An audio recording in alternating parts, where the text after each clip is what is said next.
I'll introduce myself. I'm going to probably be going last, but we can just kind of go through briefly just some different options for you. But my name's Sue Willard. I am an associate director of admissions at Hobart William Smith College, so liberal arts school in upstate New York. And then you guys can take it away if you want. Sure. I'm Sebastian Brown. I'm an admissions counselor with the University of Redlands. We're in Southern California. I'm Amber. I'm an admissions representative for Colorado Mountain College, and we have campuses all over Colorado in the Rocky Mountains, and one of them is in Aspen, so I don't know if you've heard of us, but we do have a couple of campuses around Colorado. I am Brian Cox, and I am an admissions advisor for Colorado Northwestern Community College. Go ahead and share my screen.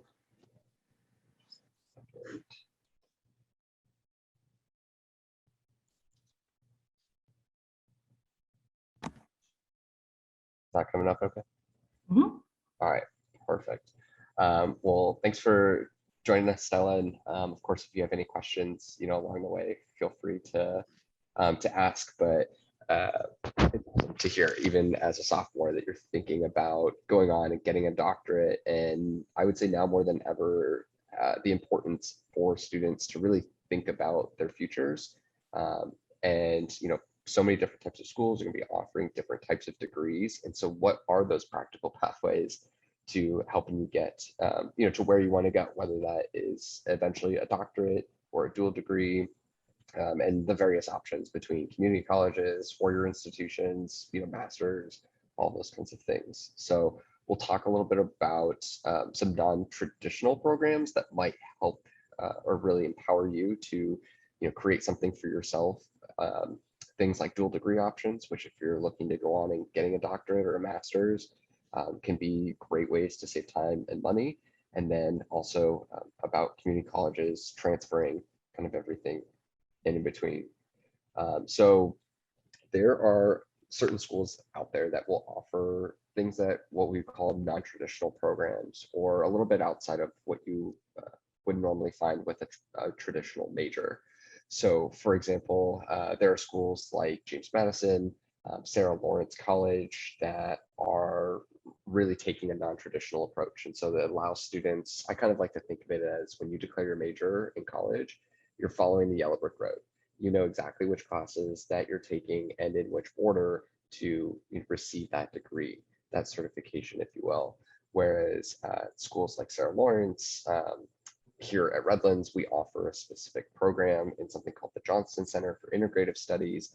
Rather than following that path, you create it for yourself. And so you effectively design your college major. We call it an emphasis. So I'll give you a quick example. We had a student who knew that he wanted to work for NASA, any means necessary, and had no real interest in being an engineer or an astronaut. And so the first question was, do you know what NASA is and what they do?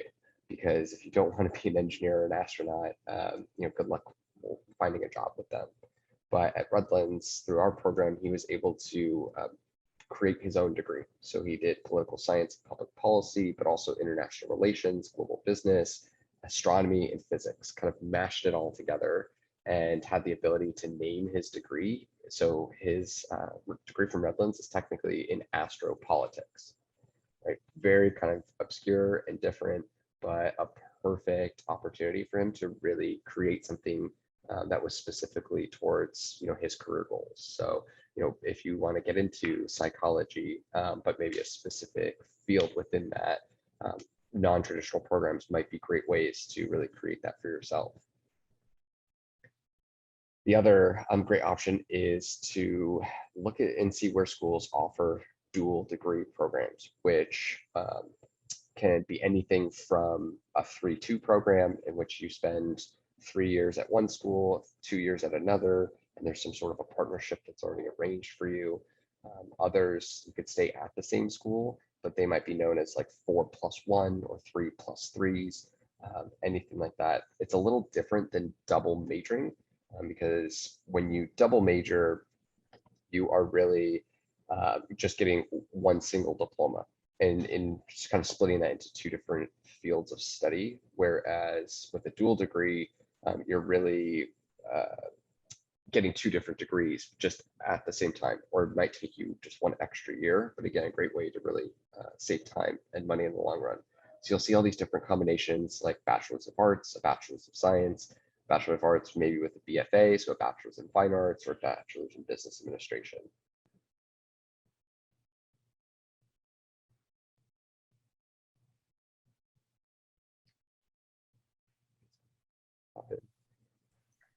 So this How is about we where I go- think Yeah, Brian go and for it. I will share a little bit of information. The community college and transferring pathway is something that can be really attractive to students to kind of ease into the college experience is what I like to consider that. And I am an alum from CMC myself, so I can say that for me, that was definitely the case. Definitely an ease of transition. We have kind of the class size on here, but I'll let Bryant share a little bit of information about kind of what this pathway can look like. Yeah, so one of the things is a 60+60 transfer agreement that most community colleges are going to have, regardless of where you're at, especially here in Colorado, is you're looking at just completing your Associate of Arts or Associate of Science and with some designation or without any, and then guaranteeing to transfer those credits to a larger university. Here in Colorado, we have a bridge to bachelor's program, meaning that if you're concerned about not getting into some of like the more prestigious type universities, some of the universities that have higher admissions requirements, then what you can do is actually go through any of the community colleges here in Colorado that are part of CCCS and complete your associates with them, and then guarantee yourself admission into one of these universities. So the other thing with community colleges goes back to the admissions requirements. We have little to no barriers for entry. We are an open enrollment institution. So you really don't have to do anything. There's no test scores for us that you have to provide. There's no minimum GPA that you're going to have to provide.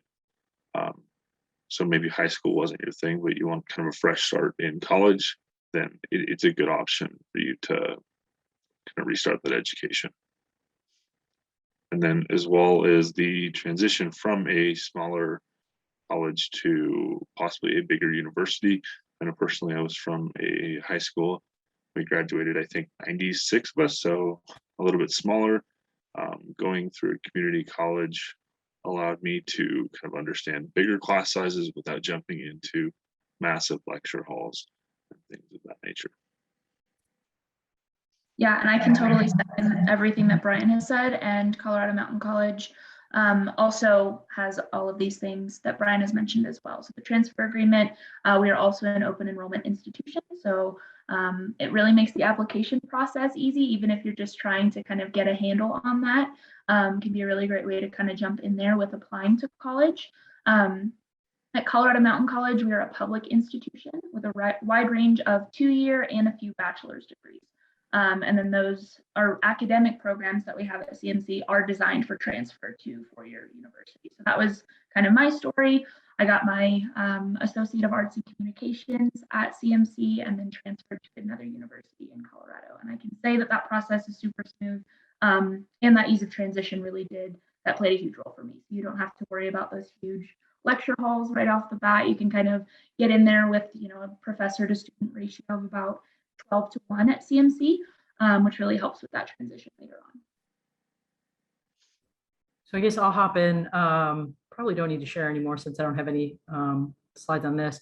So basically, what you kind of want. You think maybe PhD, maybe in psychology. And here's the thing, you can do that through a traditional 4-year school where you apply into a college and you go to their specific school of psychology. So it's like you're applying into UC Boulder and you're going into their sub college within UC Boulder that is specifically studying that part of humanities. Or you can take what's called a liberal arts approach, which is what we are, which is you apply into the school just like everyone else, undecided. Okay, so you're not going to say, I'm going to do psychology and, my end goal is this. So what we're here, trying to talk about is how you get the degree you want. And for you, it's how do I get that PhD in psychology so I can be, a college faculty member and get better vacations even than high school teachers. So it's one of those things where you can do a route where you go university, where, like I said, you apply into a psychology, the college that has psychology, and then go on to a master's or master's and PhD program. With us, so I've worked at a bunch of different liberal arts schools. So obviously where I am now is a liberal arts school. This is where I went. So you can major in psychology as an undergraduate. At our school, you actually have to have 2 areas of study. And I have quite a few students that have studied psychology, just like many other liberal arts schools. I think it's a very popular major. And the cool thing about psychology is, like, you think you want to do a PhD in psychology, but there's so many subsections of psychology, and it's becoming a very sciencey field. So do you want behavioral psychology? Do you want neuroscience? Do you want child psych? Do you want developmental? There's so many different subsections. So you can go through and do a liberal arts approach where you can dabble in all of those. Okay. And sometimes at these smaller schools where they don't have a graduate program, okay, you can get work with research and everything else at an earlier time, because you're not competing with graduate students, you're not competing with PhD students. So you can sometimes get that earlier on, okay? You also could potentially study other things. So I'm sure there's other things that you're passionate about besides psychology, okay? And you can develop those skills that will then allow you to become a better psychiatrist, psychologist, whatever it is. I have a lot of students that have gone on to get PhDs in psychology from, the liberal arts school I'm currently working for, and other liberal arts schools that I've worked for. So the nice thing is you go through at a smaller school, liberal arts school, like I said, you're going to be dabbling, you're going to get a sense of, okay, here's the type of psychology that I want to focus on.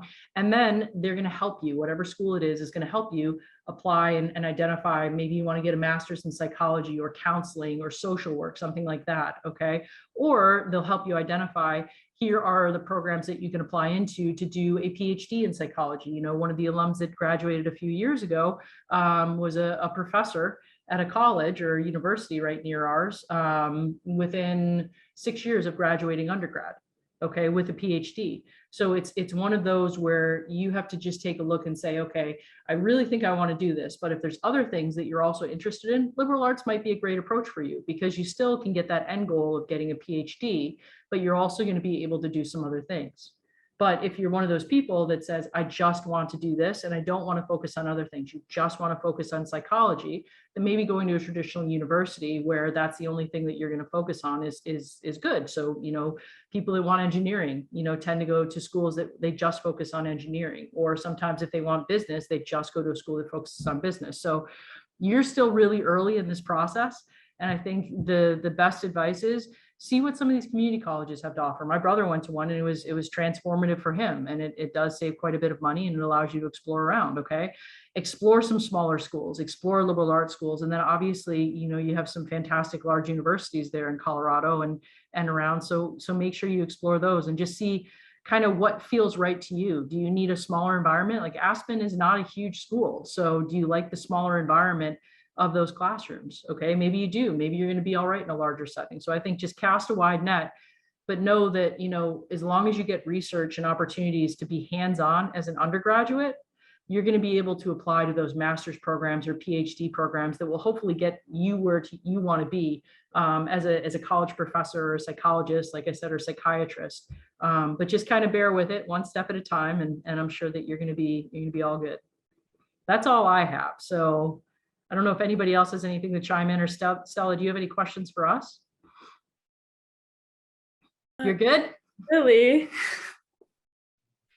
You'll be fine. It's good you're starting early. Yeah. So, all right. Anybody else have any tips of the trade or?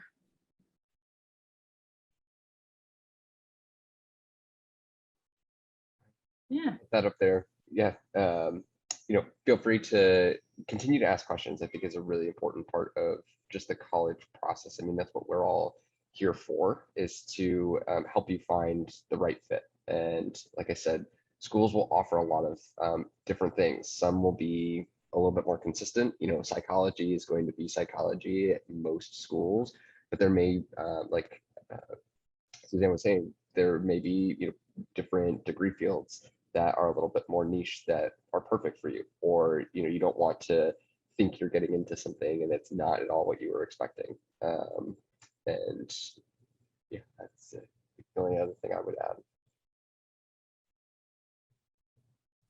I say just have fun and good luck with it. You'll get to where you need to be. Just keep working hard, keep being open-minded. Thank you, Keep fo- guys.